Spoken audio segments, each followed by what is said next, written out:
captain speaking. We've just arrived at Thugtown Harbor. Please stay. Hello dear viewers, and welcome back to the Dwarven Hold of our ancestors. Where exactly is the Hold of Ancestors? Ah well, which mountain does this mighty hold lie under, you ask?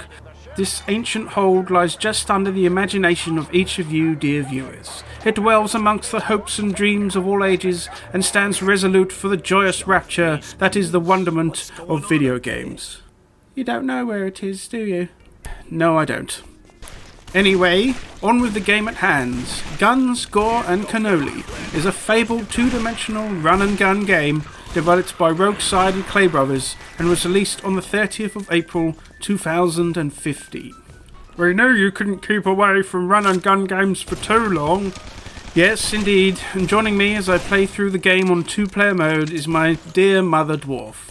If somehow you have someone like a friend or relative that also enjoys gaming, then give some multiplayer games a good go and enjoy the fun.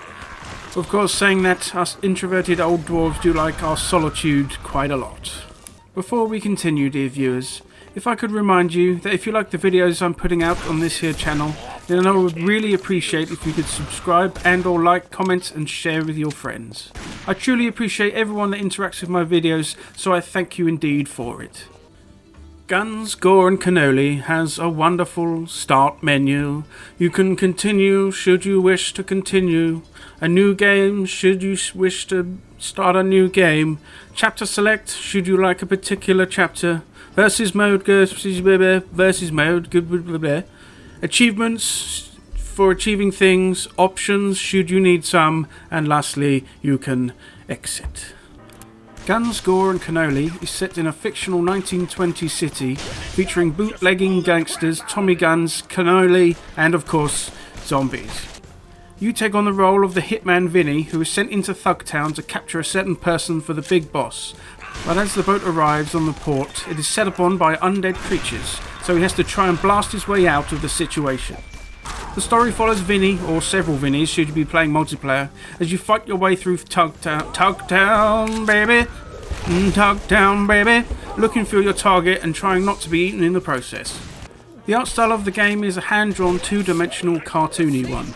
All the gangsters and zombies and soldiers look comical, with the hand-drawn backdrops doing a fine job of buffeting a 1920s city devolving into chaos. There is blood and gore and stuff gets shot down, blown up and set on fire, but the art scheme keeps everything colourful and light. Indeed, the game is very tongue-in-cheek and fun. No dark gritty mood is to be had here, and that works very well.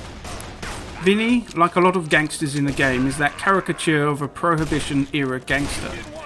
He has mannerisms and saying which are reminiscent of your stereotypical Italian gangster, along with an apparent love for cannoli.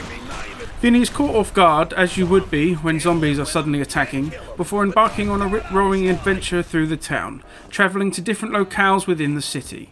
Eventually he comes across other gangsters and residents of Thugtown that haven't been bitten by a zombie, but are every bit as dangerous, if not more so.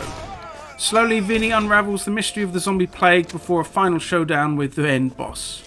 Combat in Guns, Gore and Cannoli is what you expect from a run and gun game. There is lots of running about and lots of shooting.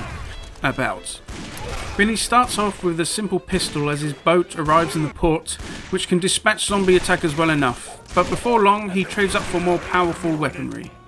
There are shotguns, Tommy guns, grenades, RPGs and all sorts which the player can switch between easily, with the player using the weapon that they find the most fun.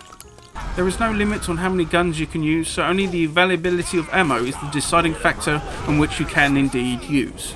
Mother Dwarf was particularly fond of the flamethrower. Each of the levels play out with our man Vinny being further confronted by zombies and bad guys. As he makes his way through a level, he adds more guns to his arsenal, blasting his way through all the baddies and usually ending with a boss fight of some sort. These boss fights can be challenging, but with enough effort and persistence, you should be capable of defeating them. We had some trouble with a few of the bosses, but things never felt completely hopeless. If you die, you can restart at any checkpoint you have found throughout the level. If you are playing multiplayer, should one of you be killed, as long as the other player stays alive long enough, that player can respawn and be back at their friend's side. In multiplayer, this keeps the game going smoothly, allowing the dead player to easily slide back into the action. It can be a bit of a bummer if you have quite limited lives, leading to one player perhaps dying too early with no way back, but luckily this isn't the case. The gameplay is very run and gun focused, as you might imagine, and it flows nicely. It's fun to dispatch zombies and other bad guys. Blowing up load of them with a grenade or burning them down is most satisfying. There is some platforming to be done, but not too much as to take away from the main focus of the game, which is blasting bad guys to oblivion and finding some of that tasty cannoli.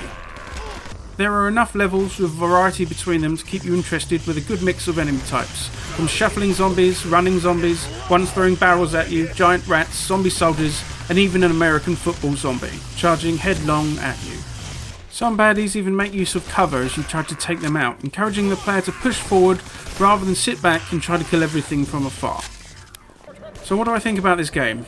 I think it's jolly good fun for both solo and with the extra fun of another player sitting beside you. The game is long enough that you can get your good feel of running and gunning, but not too long that you get all funned out from your playthrough. Clearing the whole game in one sitting is certainly feasible, otherwise you can pick it up where you left off last time. As for replayability, if you enjoy the main game loop, it is fun to play through again, but there are not any additional systems or modes to unlock other than higher difficulty and achievements, so bear that in mind. The flip side of this is that should you want a game to play in an afternoon and or with your friends, then this would be up to the challenge, especially as it's cheap to start with and even cheaper when frequently on sale. And there we go, dear viewers, a bit of a shorter one today, but hopefully one full of some decent insights into a good indie game that is definitely worth checking out.